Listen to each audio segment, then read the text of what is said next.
Hi friends, నా పేరు సాయి కిరణ్. నేను తెలుగు టెక్ యూనియన్ మాట్లాడుతున్నాను. ఫ్రెండ్స్, మనం ఎప్పటి నుండో వెయిట్ చేస్తున్న నోకియా X6 ఫైనల్గా ఇండియాలోనైతే లాంచ్ అయిపోయింది.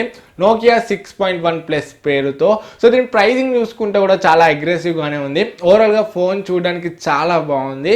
సో ఈరోజు వీడియోలో నేను ఈ ఫోన్లో ఉన్న 5 ప్లస్ పాయింట్స్ గురించి మాట్లాడబోతున్నాను. So 5 reasons to buy Nokia 6.1 plus అని చెప్పేసి. సో వీడియోని కంప్లీట్గా చూడండి అండ్ వీడియో నచ్చితే వీడియోని లైక్ చేయడం మర్చిపోకండి. సో ఫ్రెండ్స్, ఏమాత్రం ఆలస్యం చేయకుండా లెట్స్ గెట్ స్టార్టెడ్.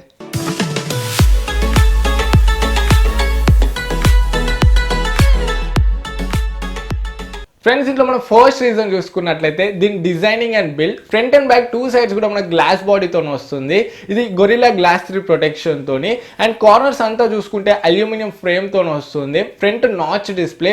ఓవరాల్ గా డిజైనింగ్ అండ్ బిల్డ్ చూసుకుంటే మనకు చాలా బాగుంది. అండ్ ఫ్రంట్ డిస్ప్లే కూడా ఇది 5.8 inch FHD plus display, 1080x2280 pixel resolution తోని.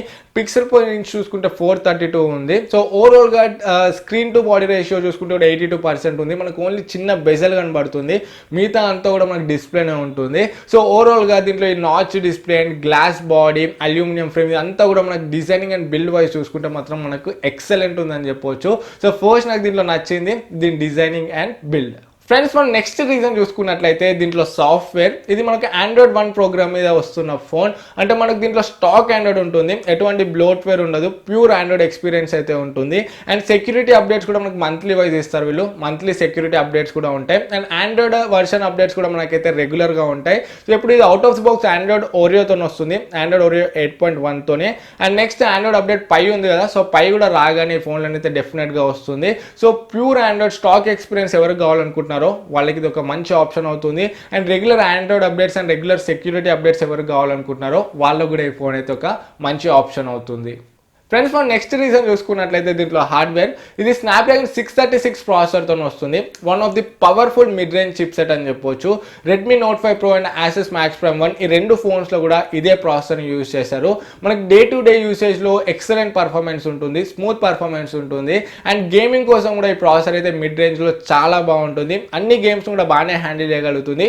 మరీ హెవీ గ్రాఫిక్ గేమ్స్ ఆడేటప్పుడు చిన్న చిన్న ల్యాగ్స్ ఉంటాయి. బట్ మిడ్ రేంజ్ సెగ్మెంట్లో చూసుకుంటే మాత్రం ఈ ప్రాసెసర్ అయితే one of the best processor అని చెప్పొచ్చు. అండ్ దీంట్లో మనకు హైబ్రిడ్ సిమ్ స్లాట్ వస్తుంది. మనం ఫస్ట్ సిమ్ స్లాట్లో సిమ్ కార్డ్ వేసుకోవచ్చు అండ్ సెకండ్ సిమ్ స్లాట్లో సిమ్ కార్డ్ లేకపోతే మెమరీ కార్డ్ వేసుకోవచ్చు. రెండిట్లో ఏదో ఒకటి వేసుకోవచ్చు. ట్రిపుల్ స్లాట్ అయితే లేదు. అండ్ దీంట్లో మనం మెమరీ కార్డ్ వేసుకొని 400 GB వరకు అయితే ఎక్స్పాండ్ చేసుకోవచ్చు. అండ్ దీంట్లో బ్యాటరీ చూసుకుంటే 3060 mAh బ్యాటరీ వస్తుంది టైప్ సి పోర్ట్తోని. And fast charging quick charge 3.0 కూడా సపోర్ట్ చేస్తుంది. సో నాకు దీంట్లో కొంచెం మైనస్ పాయింట్ అనిపించింది దీంట్లో బ్యాటరీనే. బ్యాటరీ కొంచెం ఎక్కువ ఇస్తే ఇంకొంచెం బెటర్ ఉండేది. సో ఓవరాల్గా హార్డ్వేర్ చూసుకుంటే కూడా మనకైతే ఈ ఫోన్లో చాలా బాగుంది.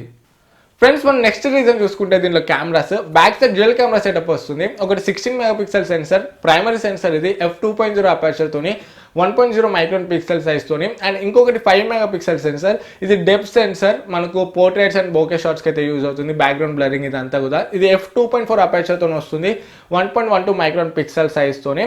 అండ్ దీంట్లో మనకు EIS కూడా ఉంది, జైరో EIS. అంటే మనము 1080pలో వీడియోస్ తీసినప్పుడు దీంట్లో మనకు ఎలక్ట్రానిక్ ఇమేజ్ స్టేబిలైజేషన్ కూడా అవుతుంది. అంటే వీడియో స్టేబుల్గా కూడా వస్తాయి. అండ్ ఫ్రంట్ చూసుకుంటే 16 మెగాపిక్సెల్ సింగిల్ సెన్సర్ ఉంది, f2.0 అపర్చర్తోని, 1.0 మైక్రాన్ పిక్సెల్ సైజ్తోని. ఓవరాల్గా కెమెరా సెటప్ అయితే స్పెసిఫికేషన్ వైజ్ చూసుకుంటే మాత్రం మనకు చాలా బాగుంది. చూడాలి రియల్ టైంలో పర్ఫార్మెన్స్ ఏ విధంగా ఉంటుందో. సో నోకియా కాబట్టి నాకు తెలిసి రియల్ టైంలో కూడా మనకు మంచి పర్ఫార్మెన్స్ని ఇస్తుంది. సో చూద్దాం మనకు దగ్గరికి ఫోన్ వచ్చాక రియల్ టైంలో మన కెమెరా పర్ఫార్మెన్స్ ఏ విధంగా ఉంటుందో. ఫ్రెండ్స్, ఫైనల్ రీజన్ చూసుకున్నట్లయితే దీని ప్రైజింగ్. సో నేను ప్రైజింగ్ అసలు ఎక్స్పెక్ట్ చేయలేదు ఇంత తక్కువలో తీసుకొస్తారని. మినిమం 17,000 to 18,000 మధ్యలో ఉంటుంది అనుకున్నాను. బట్ ఈ ఫోన్ని 16,000 తీసుకొచ్చారు. సో 16,000లో మనకు దీనికన్నా మంచి స్పెసిఫికేషన్స్ ఫోన్స్ ఉన్నాయి, కాదనట్లేదు. బట్ 16,000లో మనకు ఈ స్పెసిఫికేషన్స్లో నోకియా బ్రాండ్ ఫోన్ వస్తుంది. ఇది ఒక మంచి విషయం అని చెప్పొచ్చు. ఎందుకంటే వేరే ఫోన్స్ కంపేర్ చేస్తే మనకు ఒక 1000 రూపీస్ ఇది ఎక్స్ట్రా ఎక్కువ ఉండొచ్చు. బట్ దీంట్లో బిల్డ్ క్వాలిటీ కానివ్వండి, ఓవరాల్గా మనకి బ్రాండ్ వాల్యూ అండ్ ఓవరాల్గా క్వాలిటీ మాత్రం ఎక్సలెంట్ ఉంటుంది. సో నోకియా బ్రాండ్లో ఈ స్పెసిఫికేషన్, ఈ ప్రైస్ అంటే ఎక్సలెంట్ అని చెప్పొచ్చు. సో నా ఒపీనియన్ అయితే ఓవరాల్గా ఈ ఫోన్ గురించి ఇది. మీ ఒపీనియన్స్ ఏంటో కింద కమెంట్స్లో చెప్పండి. అండ్ ఈ వీడియో నచ్చితే వీడియోని లైక్ చేయండి. సో ఈ వీడియో వీడియోకి నేను ఇచ్చే like target 1000 likes. So 1000 likes reach అయితే డెఫినెట్గా ఈ ఫోన్ నేను కొని అన్బాక్సింగ్ అండ్ రివ్యూ అయితే చేస్తాను. సో ఈ వీడియోని లైక్ చేయండి, 1000 లైక్స్ చేసేయండి. అండ్ మీకు ఏమైనా డౌట్స్ ఉంటే కింద కమెంట్స్లో అడగండి. అండ్ ఫస్ట్ మన ఛానల్కి వస్తే ఇటువంటి టెక్నాలజీ సంబంధించిన వీడియోస్ కోసం మన ఛానల్కి సబ్స్క్రైబ్ అవ్వండి. మళ్ళీ నెక్స్ట్ వీడియోలో ముందుకు వస్తాను. అప్పుడు this is Sai Kiran from Telugu tech TV signing out. జై హింద్.